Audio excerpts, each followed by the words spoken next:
Buongiorno, oggi ci troviamo a Villa del Conte per andare a visitare un'azienda agricola che utilizza l'energia termica dell'impianto biogas al 100%. Vediamo come. Grazie mille Michele per ospitarci oggi nella tua azienda. Cosa ci puoi raccontare? Come è nata? Quando è nata l'azienda agricola Cazzaro?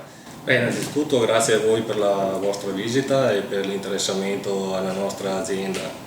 L'azienda è un'azienda storica di Villa del Conte e nasce dall'impegno di mio papà già dalla fine degli anni 60, che ha cominciato con l'attività di allevamento di bovini e successivamente l'azienda si è evoluta ed è diventata nel tempo un'azienda che si può definire multifunzionale.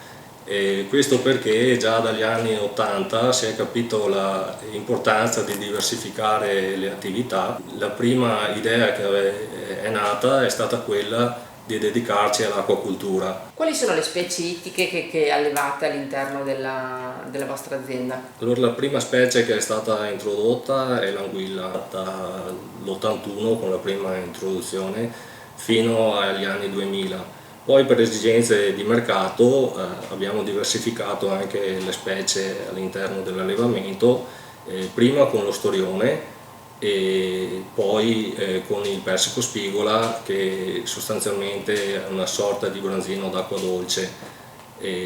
Sono tutte specie che amano una temperatura di acqua tropicale tra i 20 e i 25 gradi e da qui quindi la necessità di avere dell'acqua della temperatura idonea, per la quale utilizziamo dei pozzi geotermici a profondità di circa 500 metri. È presente anche all'interno della vostra azienda un impianto biogas da 1 megawatt, giusto? Sì. Con che cosa lo alimentate e quando è stato realizzato l'impianto? Allora, l'impianto è stato realizzato nel 2012 ed è alimentato con i reflui dell'allevamento di bovini e con le colture dedicate sostanzialmente. Come vi è nata l'idea e perché avete deciso di realizzare l'impianto biogas? L'idea è nata ancora a fine degli anni 80, non si poteva all'epoca svolgere l'attività di produzione di energia elettrica perché c'era il monopolio dell'Enel. Poi nel tempo anche la normativa ha permesso alle aziende agricole di svolgere questa tipologia di attività e quindi noi abbiamo pensato che per le sue caratteristiche l'impianto di biogas fosse quello che più si adattava alle necessità della nostra azienda, visto che abbiamo la necessità, oltre alla produzione di energia elettrica, di avere del calore che ci permette di creare delle condizioni ottimali di mantenimento dell'acqua dei pesci.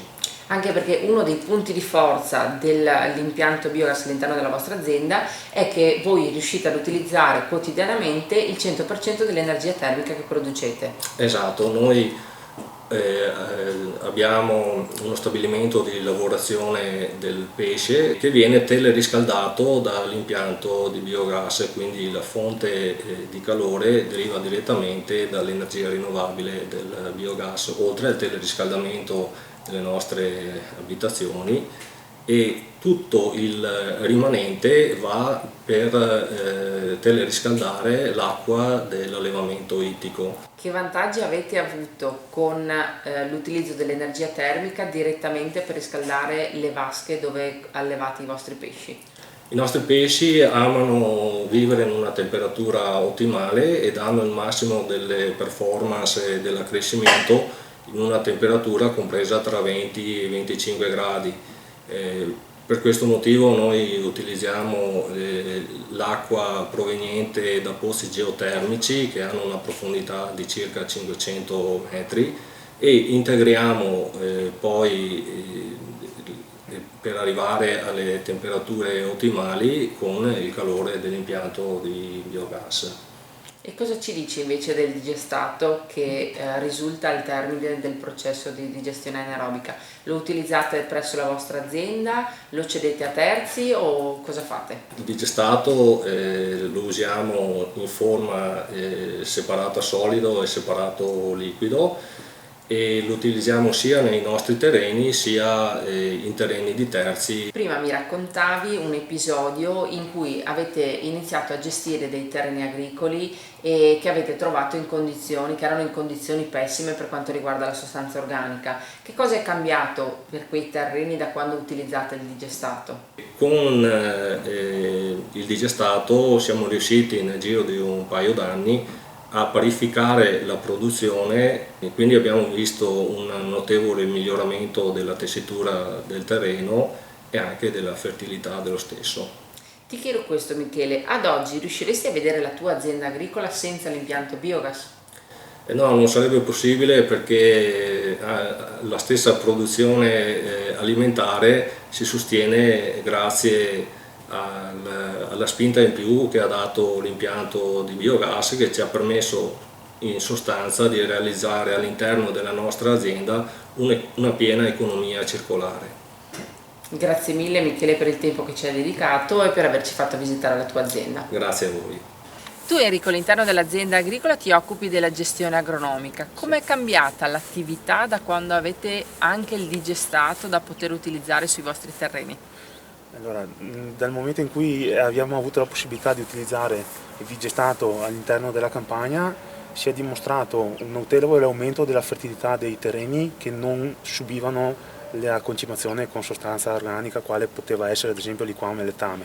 L'aumento di sostanza organica all'interno dei terreni porta inevitabilmente ad aumentare la risorsa disponibile per la pianta, per l'accrescimento, ma in più ha come effetto laterale la capacità di aumentare la quantità d'acqua che il terreno può trattenere nel momento in cui avviene un evento meteorologico oppure ci sia della falda fiorante. E la scelta, scusami, di separare il digestato per avere separato il digestato solido e il digestato liquido, come mai? Nonostante la quantità di azoto, fosforo, potassio, microelementi sia paragonabile, ci siamo accorti del fatto che come dicevo prima, il digestato solido risolve i grossi problemi legati al ristagno idrico, alla siccità, alla tessitura e alla struttura del terreno, rendendoli più facili alla lavorazione, rendendoli più gestibili dal punto di vista della sistemazione idraulica e quindi porta vantaggi da questo punto di vista. Dall'altro canto invece abbiamo visto che il separato liquido, quindi la frazione quella non palabile, ha una grande quantità di micro e macro elementi prontamente disponibili a disposizione per la pianta.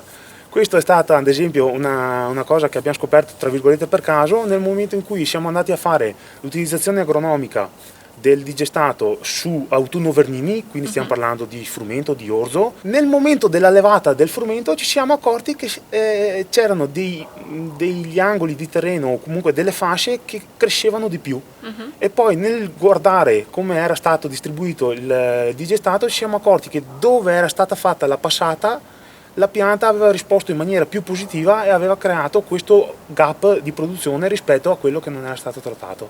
Da lì poi ci siamo accorti che può essere utilizzato anche al posto del nitrato ammonico, al posto dell'urea, come concimazione di copertura negli autunno-vernini, essendo che questo prodotto trattato all'interno del digestore perde la causticità dovuta ai prodotti di metabolismo che avrebbe invece il letame, che avrebbero altri prodotti. Questo è un grosso vantaggio perché ci permette di ridurre drasticamente la quantità di utilizzo minerale e permette oltre di aumentare la dotazione di sostanza organica che noi sappiamo essere fondamentale per le produzioni. Grazie all'azienda Cazzaro abbiamo visto come l'energia termica, se correttamente utilizzata, possa andare in supporto alle varie attività dell'azienda agricola, oltre a scaldare le abitazioni vicino. Abbiamo visto poi come il digestato acquista un valore ammendante straordinario e fertilizzante per i terreni che hanno avuto o presentano carenze nutrizionali. E ringraziamo ancora una volta Michele per averci fatto visitare l'azienda e ci vediamo alla prossima puntata.